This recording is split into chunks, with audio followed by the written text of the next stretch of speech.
안녕하세요. 여러분 반갑습니다. 자, 이번 시간에는 롤플레이에 대한 중요한 설명 가이드를 좀 드릴 예정이고요. 롤플레이 같은 경우는 이제 11, 12, 13번에 고정 출제가 되고 주제 순서상으로 이제 네 번째 주제가 롤플레이로 출제가 되는 건데 이 출제 의도를 여러분들이 잘 이해를 하신 상태에서 공부를 해주시는 게 중요해요. 모든 유형이 마찬가지만 특히 롤플레이는 문제의 성격이 다르고 또 학습을 해야 되는 접근 방식이 전혀 다르다 보니까 이런 것을 나한테 왜 굳이 물어보는지에 대한 이해도가 좀 필요하겠죠?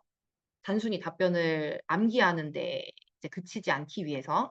자, 그래서 문항별로 출제 의도들을 제가 적어 놨기 때문에 이 부분들을 잘 숙지를 해 보시고요. 큰 그림은 일단 롤플레이라는 것 자체가 상황극을 여러분들이 하는 거잖아요. 근데 연기력을 보려는 건 아니에요. 이게 뭐 무슨 오디션이 아니잖아요. 연기를 잘하는 사람을 뽑는 그런 시험이 아니라 의사소통 능력에 대한 기능 시험이다 보니까 여러분들이 어떤 상황에 직면했을 때, 실생활에서 어떤 특정 상황에 직면했을 때 실제 사람과 소통하려는 방법을 보려고 하는 거예요. 그래서 일종의 실기 시험 같은 거죠. 오픽 자체가 물론 이제 말하는 실기 시험이지만 그중에서도 앞서 다른 유형과는 다르게 여러분들의 이야기만 일방적으로 하는 것이 아닌 실제 상황에서 누군가에게 그 상황과 맥락과 분위기와 대상과 어울리는 이야기를 컨텍스트에 맞게 할 수 있는지 보려는 것이 출제 의도가 되겠습니다. 그래서 이제 한마디로 제일 중요한 부분을 얘기하자면 상황 인지력이 가장 중요하고요. 롤플레잉에서는요. 그리고 무례하지 않게 전달하는 것이 의외로 굉장히 중요하게 작용을 해요.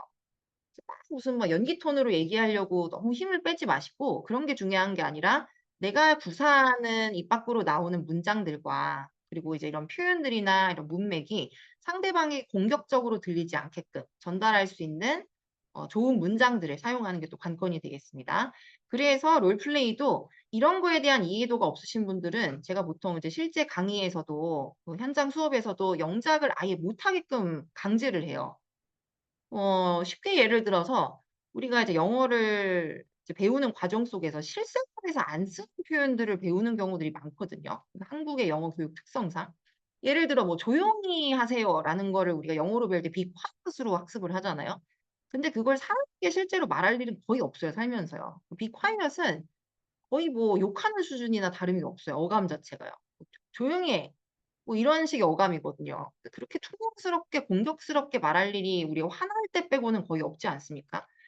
근데 이제 우리가 상당수 그런 식의 영어를 배워왔기 때문에 실제 의사소통에 적용을 하면은 굉장히 무례하고 웃기게 들리는 경우들이 많다라는 거예요.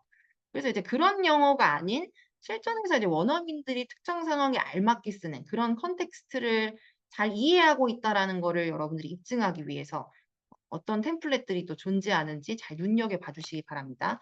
그래서 이제 약간의 스크립트 암기가 필요한 것이 이제 이런 것 때문이죠. 우리가 이제 우리의 비원어민적인 감각으로는 어떤 것이 어떻게 무례하게 들리고 그리고 어느 정도로 공손하게 들리는지 원어민들만큼의 감각이 체화되어 있지 않기 때문에 그래서 가이드라인이라는 것은 필요로 되는 건 확실합니다. 이런 이제 스크립트나 모범 답변이 없으면 그거에 대해서 여러분들이 감각을 향상할 수가 없잖아요. 무에서 유를 창조할 수는 없는 부분이다 보니까 그런 이제 감각을 공부하기 위해서라도 감각을 쌓기 위해서라도 이런 좋은 문장들이나 사례들을 자꾸 보면서 공부를 하시는 것은 필수 불가결하다라는 생각을 해요, 수험자의 입장에서는요 또. 자, 그다음에 이제 정형화된 유형이 다행히 또 있어요, 롤플레잉도. 물론 이제 특수 유형이라고 해서 한 번만 일회성으로 나오는 특수 유형들도 있긴 하나 그게 비중이 크지 않기 때문에 제가 교재에는 수록을 해 놓지는 않았거든요, 별도로. 그래도 우리가 선택과 집중을 좀 해야 되잖아요, 그 시험 기출이 많다 보니.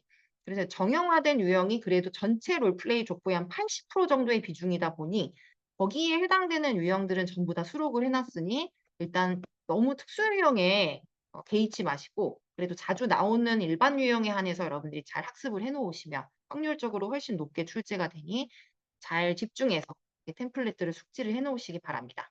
그래서 각 유형별로 어떤 이야기를 해야 되는지 문장들을 제가 적어 놨는데 롤플레이는 여러분들이 각색하고 재구성하셔야 되는 문장들이 거의 없어요. 그리고 권장을 드리지도 않고요. 왜냐하면 여러분들에 대한 이야기를 하는 것이 아니라 그 상황에 알맞는 질문을 우리가 가정에서 하는 거기도 하고요. 그리고 12번 같은 경우는 문제를 설명하고 우리가 대안을 제시하는 거기 때문에 그 대안을 제시한다라는 기능이 있다라는 걸 입증하는 게 또 중요하거든요. 그래서 막 여러분들이 힘들게 영작을 해 봤자 아까 얘기한 대로 무례하게 들리거나 뭐 공격적으로 들리거나 아니면 뭐 문장 완성도가 굉장히 떨어지거나 맥락과 어울리지 않거나 이런 이슈들이 발생할 리스크가 크기 때문에 그대로 암기를 하시라고 좀 권장을 드리는 편이에요. 그래서 여기 나와 있는 템플릿들은 다른 유형과 앞에서 봤던 다른 주제들의 일반 유형과는 다르게 좀 그대로 웬만하면 그대로 숙지하실 수 있는 방향으로 잘 공부를 해 두시기 바랍니다. 범용성이 제일 높은 역시 일반 유형들만 정리를 쭉 이렇게 문항별로 해 두었기 때문에 조금 효율적으로 또 공부를 해 보시고요. 또 11번, 12번에서 각각 요구되는 기능이 다르기 때문에 그것에 대한 이해도도 여러분들 공부하면서 좀 필요로 되겠죠. 11번 같은 경우는 다 여러분들 질문을 해야 되는 유형이에요. 그래서 의문문을 구사할 수 있는지, 그러니까 대상과 어울리는 의문문을 구사할 수 있는지 보려는 게 출제 의도고 12번에서 보려는 기능은 상황에 대한 설명 능력, explanation, 설명이랑 그리고 대안, 상대방에게 뭔가 권유하거나 요청하거나 대안을 제시할 수 있는지.